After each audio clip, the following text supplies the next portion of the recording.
فلسطین اور مقبوضہ کشمیر سے زیادہ جبر والا ملک ثابت کر کے پی ٹی آئی کے سوشل میڈیا ونگ اسرائیل اور بھارت کے لیے کام کر رہا ہے، بجائے اس کے کہ ہم مقبوضہ کشمیر اور فلسطین کے لوگوں کے لیے آواز اٹھائیں۔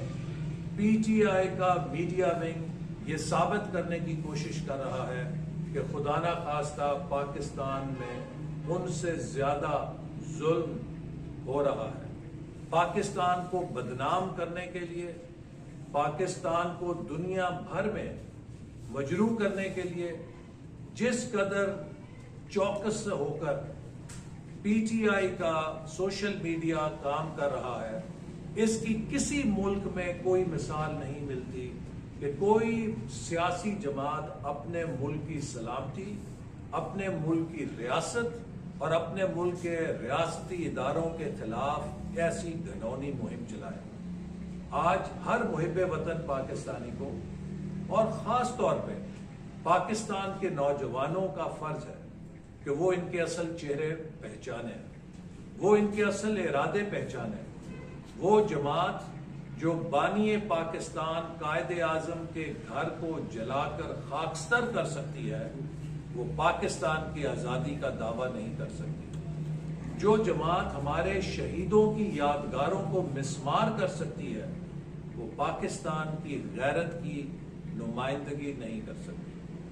وہ یقیناً پاکستان کے دشمنوں کے ایجنڈے پر تو عمل پیرا ہو سکتی ہے، وہ پاکستانی قوم کی امنگوں کی ترجمان نہیں ہو سکتی۔ وہ جماعت جو نوجوانوں کو ورغلاتی تھی، اس نے اپنے 4 سالوں میں نوجوانوں کے لیے تعلیم کے موقع چھینے، ہائر ایجوکیشن کمیشن کے آزادی کو سلب کیا، ہائر ایجوکیشن کمیشن کے فنڈ کو بند کیا اور نوجوانوں سے اعلیٰ تعلیم مہنگی کر کے یہ بنیادی سہولت چھین۔ پاکستان میں سی پیک کا وہ منصوبہ جس سے اربوں ڈالر کی سرمایہ کاری پاکستان میں آنی تھی، وہ سرمایہ کاری ویتنام میں، کمبوڈیا میں، لاؤس میں، دیگر ممالک میں چلی گئی اور پاکستان اس سے محروم رہ گیا۔ پاکستان کے نوجوانوں کے لیے روزگار کے جو لاکھوں مواقع پیدا ہونے تھے، ہم ان سے محروم ہو گئے۔ پاکستان کی برآمدات بڑھانے کا اور پاکستان کو ایک صنعتی ملک بنانے کا اسپیشل اکنامک زونز کے ذریعے جو ایک کامیاب منصوبہ تھا، اسے خاک میں ملا دیا گیا۔ اب نواز شریف صاحب کے خلاف مقدموں میں ان کی بریت نے ثابت کر دیا ہے کہ وہ ایک گھناؤنی سازش تھی۔ اس سازش کی سزا نواز شریف صاحب نے نہیں کاٹی، اس کی سزا مسلم لیگ نون نے نہیں کاٹی، اس کی سزا پاکستان کے 24 کروڑ عوام نے کاٹی ہے۔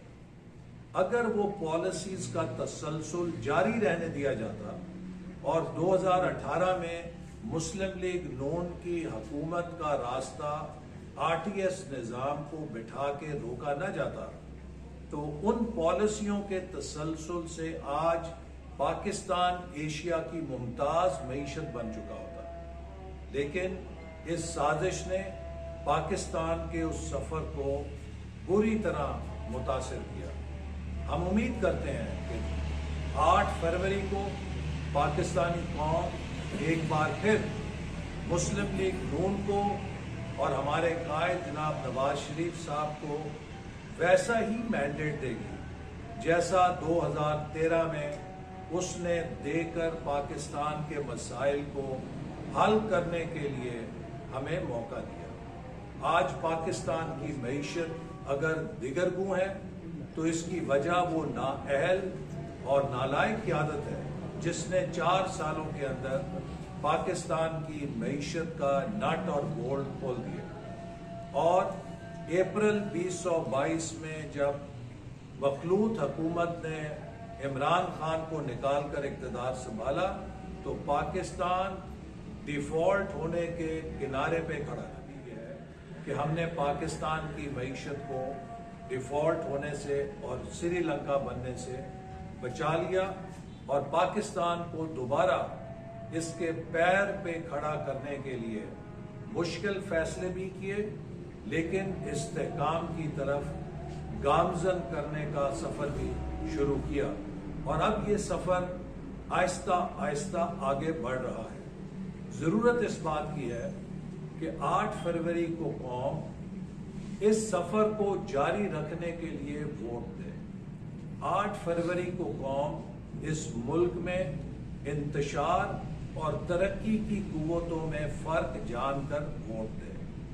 8 فروری کو یہ قوم اس ملک کی سلامتی کا دفاع کرنے والوں اور اس ملک کی سلامتی اور سلامتی کے اداروں کو حملہ کر کے کمزور کرنے والوں میں فرق دیکھے۔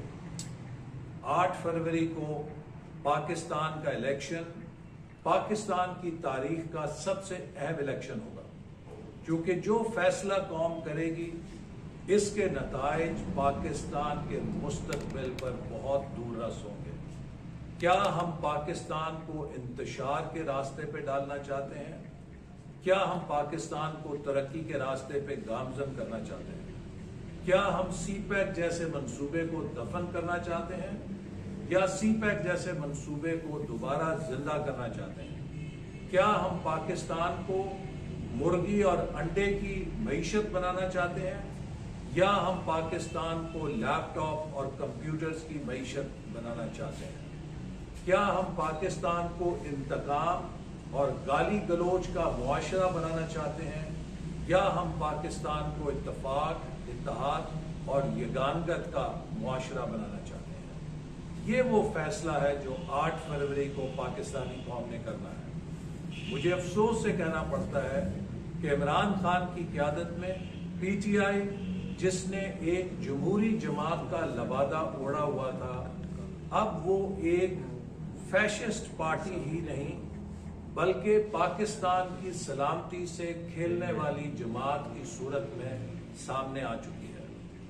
پی ٹی آئی کی جس دن سے حکومت ختم ہوئی ہے اس دن سے پی ٹی آئی کا سوشل میڈیا پاکستان کے سلامتی کے اداروں کے خلاف جس طرح کی مذموم مہم چلا رہا ہے، اس کے بعد پاکستان کے کسی دشمن کو کچھ کرنے کی ضرورت باقی نہیں۔ کل سے پاکستان مسلم لیگ نون کے مرکزی پارلیمنٹری بورڈ کے اجلاس کا سلسلہ شروع ہو رہا ہے، جس میں پاکستان مسلم لیگ نون کی مرکزی قیادت 18 دسمبر تک ملک کے 4 صوبوں سے اور تمام ڈویژن سے صوبائی اور قومی اسمبلی کے امیدواروں کے انٹرویوز کر کے اپنی سفارشات کو حتمی شکل دے گی، تاکہ ہم اگلے انتخابات کے اندر بہترین نمائندے میدان کے اندر اتار سکیں اور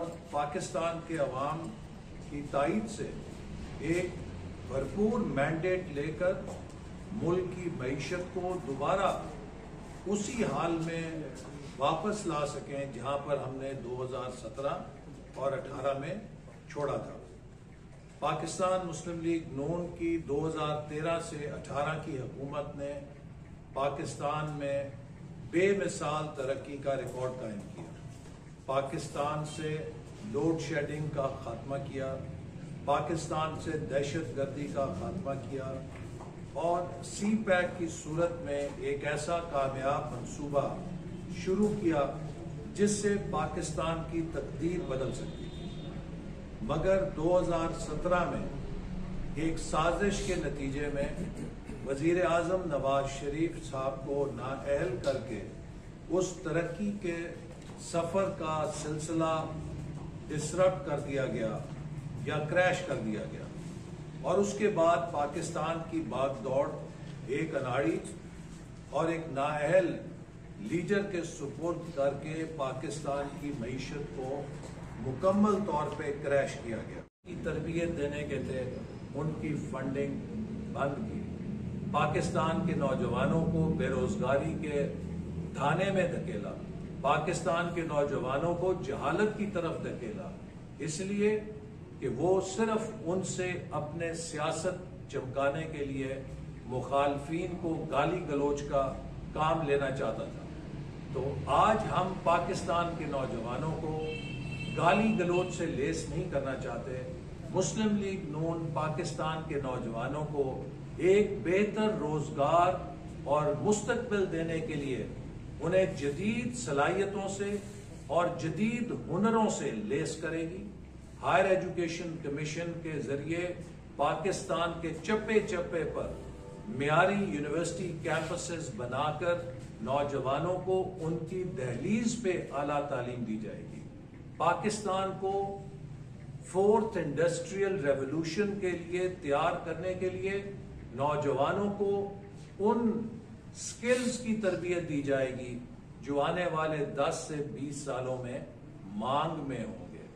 نوجوانوں کو اپنے پیروں پہ کھڑا کرنے کے لیے آسان قرضے دیے جائیں گے اور نوجوانوں کو سیاست میں آگے بڑھنے کے لیے بلدیاتی اداروں کے ذریعے نمائندگی دی جائے گی تاکہ پاکستان کے اندر اپنی قیادت کے ساتھ اور اپنی جماعت کے ساتھ وفاداری کا حق ادا کیا ہے.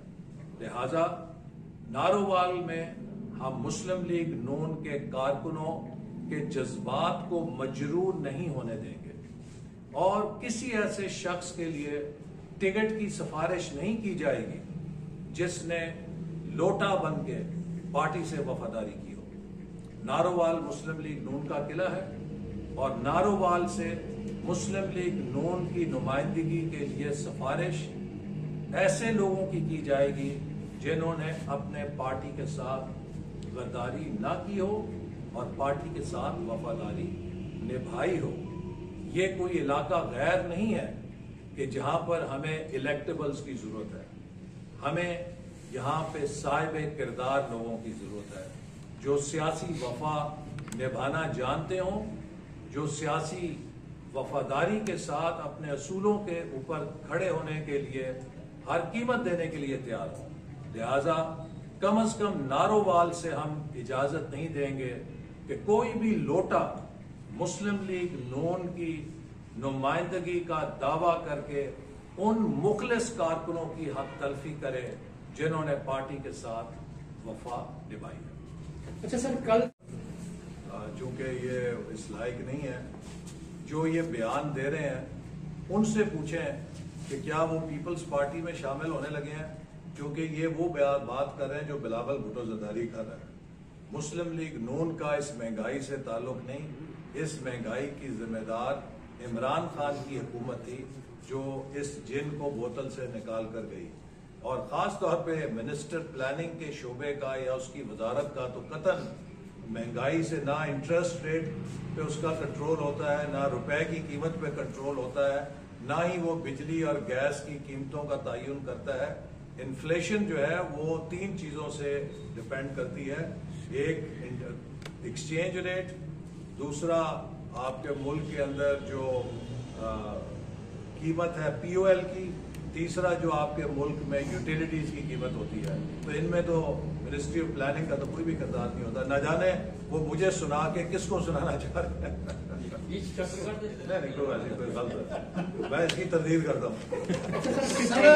پی پی میں احمد اقبال کے لیے کیا یہ درست ہے صاحب؟ دیکھیے ابھی تو پارٹی نے ٹکٹس انوائٹ کی ہیں اور جن لوگوں نے اپلائی کیا ان کے انٹرویوز ہو رہے ہیں, اور جیسے میں نے کہا کہ کل سے ہمارے مرکزی پارلیمانی بورڈ کا اجلاس شروع ہو رہا ہے اور وہ ڈویژن وائز فیصلے کرے گا. گجرانوالے ڈویژن کی باری 13 دسمبر کو آئے گی, تو اس کے بعد کچھ حتمی طور پہ کہا جا سکتا ہے.